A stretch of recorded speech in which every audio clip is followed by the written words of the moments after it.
Imagine trying to fall asleep in a room where 10 other people are already breathing, whispering and turning in the dark. Your parents, your brothers and sisters, the household servants, and perhaps even a traveler who paid for shelter for the night. In 13th century England, this situation was not unusual at all. For most people, privacy simply did not exist.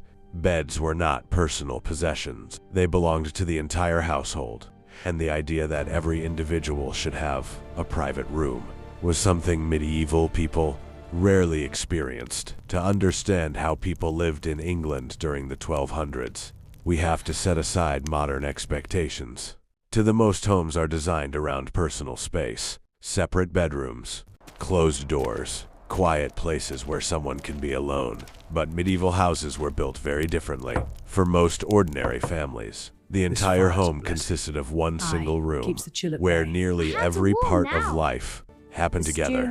Cooking, eating, working, talking, and eventually sleeping, all in the same shared space. Most rural houses in medieval England were small timber structures built using a technique known as wattle-and-daub.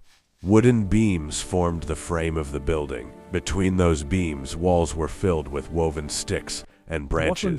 The surface was then covered with a thick mixture of mud, clay, straw, and sometimes animal dung. When it dried, the mixture hardened into a surprisingly durable wall. The roofs were covered with thick layers of straw or reeds. This thatch helped protect the house from rain, but it also allowed smoke and cold air to escape through small gaps. Inside the house, there was rarely a chimney. Instead, a fire burned in a hearth placed in the center of the room. Smoke slowly drifted upward and escaped through the roof. The fire was the heart of the household. It provided warmth, light, and the place where food was cooked. During the day, this single room was full of activity. It functioned as a kitchen, a workshop, a dining area, and a gathering place for the family. Pots hung above the flames of the hearth. Wooden benches and stools surrounded the fire. Tools, baskets, and spinning wheels were often scattered around the room. Depending on the work being done, some family members might be repairing tools, others spinning wool or preparing food. Children moved around the room while adults worked. Life was shared closely within the same space. But when darkness arrived and the fire began to burn low, the same room changed its purpose. It became the sleeping space for everyone. Beds as we know them too were rare for ordinary people. Instead, families used simple straw mattresses called palliasses. These were cloth sacks stuffed with straw, dried grass, or leaves. During the day, they were rolled up or pushed aside so the floor could be used for work. At night, they were spread across the ground for sleeping. The floor itself was usually covered with rushes. Rushes were dried plants scattered across the dirt floor. They helped soften the ground and absorb moisture, but over time they collected food scraps, dust, and dirt, sometimes even animal droppings. Rather than removing the old rushes completely, households often added fresh layers on top, which meant the floor gradually became quite dirty. Sleeping arrangements were crowded by modern standards. Parents and children often shared the same mattress. Several siblings might lie side by side under one blanket. Personal space was simply not part of everyday life. But there was a practical reason people slept so closely together: warmth.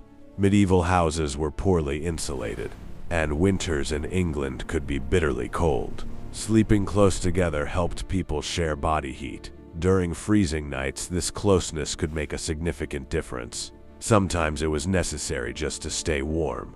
In wealthier households, the situation looked slightly different. Large manor houses were built around a central space called the Great Hall. The Great Hall was the main center of life within the household. Meals were eaten there, visitors were welcomed there, household business was discussed there. During the day, the hall was filled with movement and conversation. Servants carried food across the room. Craftsmen repaired tools or armor. Members of the household talked about land, money, and local matters. But when night arrived, the Great Hall often became a sleeping space as well. Servants laid simple bedding on the floor along the walls. Some slept wrapped in cloaks, Others used straw mattresses similar to those used in village homes. They often stayed close to the hearth where warmth remained longest. If travelers arrived seeking shelter, they might also sleep in the same hall. Hospitality was considered an important duty in medieval society. Refusing shelter could be seen as dishonorable, so it was not unusual for a single room to contain a dozen sleeping people. Even sharing beds with strangers was sometimes normal. Beds were valuable pieces of furniture. Offering someone a place in one was seen as a generous act of hospitality. Wealthier families sometimes had one small retreat from the crowded hall, a room known as the solar. The solar was usually located on an upper floor above the great hall. This was where the lord of the house and his immediate family slept. Compared to the hall below, the solar was quieter and more comfortable. It might contain a wooden bed frame supported by ropes or leather straps. The mattress might be filled with feathers instead of straw. Thick blankets and animal furs helped protect against the cold. But even the solar was not completely private. Servants entered regularly to tend the fire, deliver food, or manage clothing. Visitors could also be invited into the room for meetings.